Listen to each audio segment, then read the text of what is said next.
Miss Nada. How are you? I'm great. That's why it's a pleasure to have you here.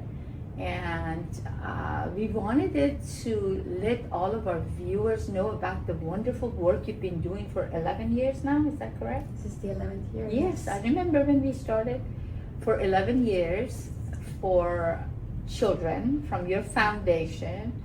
So I'm going to let you tell everybody what you do and what is it about, and tell us about your foundation. Okay. Well, the Joseph B. Cory Foundation is a nonprofit organization to educate and empower people in wellness and well-being. That's the first.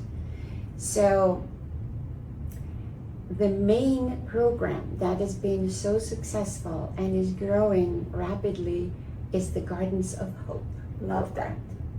The Gardens of Hope is our engagement in the schools or in the parks, in communities where we have good stewardship that want to partner with us. So it's all about sustainable living and teaching children and adults, veterans for example as well, to how do you become self-sustained in feeding yourself, in growing your food, and what does that mean? And it has such multiple facets in there. So you can, in the schools, you can turn it into whole science projects besides growing the garden and eating from that garden and understanding what that means. There is an energetic exchange. The kids, every time I've been there with you, their spirit gets so elevated when they're harvesting and putting the food on the table and talking about it.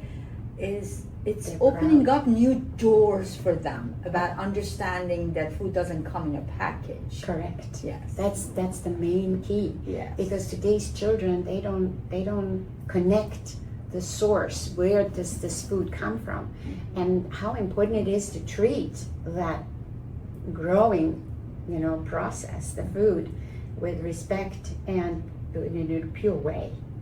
And So- giving them an understanding also how hard it is to go from seed to a full-grown plant to harvest, because they don't understand it. They see it in the grocery stores on the aisles, and they don't know how hard it is to start plowing and putting the seeds in, watering every day, and checking on the plants. Yes. That's your amazing work. I tell them, okay, what do the plants need?